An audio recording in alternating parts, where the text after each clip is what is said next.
నిర్గమకాండము 7వ అధ్యాయము. కాగా యెహోవా మోషేతో ఇట్లనెను, ఇదిగో నిన్ను ఫరోకు దేవునిగా నియమించితిని. నీ అన్న అహరోను నీకు ప్రవక్తగా నుండును. నేను నీకాజ్ఞాపించున్నది యావత్తు నీవు పలకవలెను.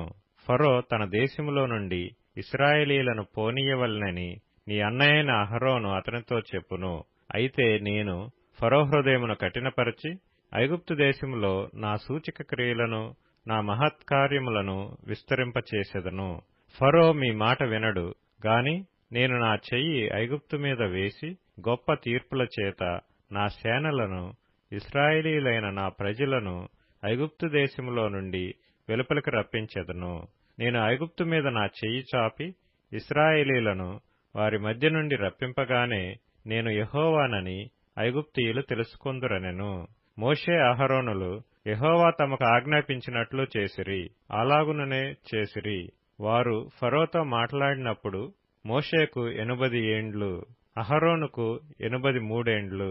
మరియు యెహోవా మోషే అహరోనులతో ఇట్లనెను, ఫరో మీ శక్తి చూపుటకై ఒక మహత్కార్యము కనపరచుడని మీతో చెప్పునప్పుడు నీవు అహరోనును చూసి నీ కర్రను పట్టుకొని ఫరో ఎదుట దాన్ని పడవేయమనుము, అది సర్పమగును.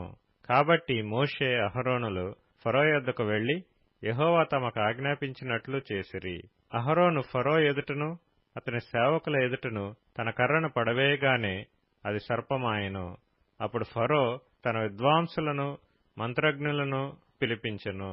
ఐగుప్తు శకునగాండ్రు కూడా తమ మంత్రముల చేత అలాగే చేసిరి. వారిలో ప్రతివాడును తన కర్రను పడవేసినప్పుడు అది సర్పమాయెను గాని అహరోను కర్ర వారి కర్రలను మ్రింగివేయగా యెహోవా చెప్పినట్టు ఫరో హృదయము కఠినమాయెను గనుక అతడు వారి మాట వినకపోయెను.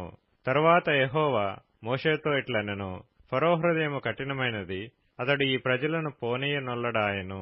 ప్రొద్దున నీవు ఫరో యొద్దకు వెళ్ళుము, ఇదిగో అతడు ఏటి దరికి పోవును.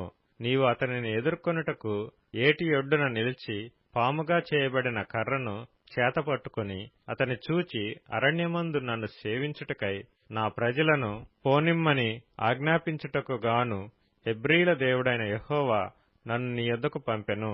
నీవు ఇదివరకు వినకపోతివి. కాగా యెహోవా ఆజ్ఞ ఏదనగా నేను యెహోవానని దీని బట్టి నీవు తెలుసుకొందువని యెహోవా చెప్పుచున్నాడు. ఇదిగో నా చేతిలోనున్న ఈ కర్రతో నేను ఏటి నీటిని కొట్టుదును, అది రక్తముగా మార్చబడును. ఏటిలోని చేపలు చచ్చును, ఏరు కంపుకొట్టును. ఏటి నీళ్లు త్రాగుటకు ఐగుప్తీయులు అసహ్యపడుదురని చెప్పుమనెను. మరియు యెహోవా మోషేతో ఇట్లనెను, నీవు అహరోనుతో నీ కర్రను పట్టుకొని ఐగుప్తు జలముల మీద అనగా వారి నదుల మీదను వారి కాలువల మీదను వారి చెరువుల మీదను వారి నీటి గుంటలన్నిటి మీదను నీ చెయ్యి చాపుము, అవి రక్తమగును. ఐగుప్తు దేశమందంతటను రాను పాత్రలలోనూ రాతి పాత్రలలోనూ రక్తము ఉండునని అతనితో చెప్పుమనెను. యెహోవా ఆజ్ఞాపించినట్లు మోషే అహరోనులు చేసిరి. అతడు ఫరో ఎదుటను అతని సేవకుల ఎదుటను తన కర్రను పైకెత్తి ఏటి నీళ్లను కొట్టగా ఏటి నీళ్లన్నీయు రక్తముగా మార్చబడెను. ఏటిలోని చేపలు చచ్చెను, ఏరు కంపు కొట్టెను. ఐగుప్తీయులు ఏటి నీళ్లు త్రాగలేకపోయిరి. ఐగుప్తు దేశమందంతటా రక్తము ఉండెను. ఐగుప్తు శకునగాండ్రు కూడా తమ మంత్రముల వలన అట్లు చేయగా యెహోవా చెప్పినట్టు ఫరో హృదయము కఠినమాయెను. అతడు మోషే అహరోనుల మాట వినకపోయెను. జరిగిన దానిని మనస్సున పెట్టక ఫరో తిరిగి తన ఇంటికి వెళ్ళెను. అయితే ఐగుప్తీయులందరూ ఏటి నీళ్లు త్రాగలేక త్రాగునీళ్ల కొరకు ఏటి ప్రక్కలను త్రొవ్విరి.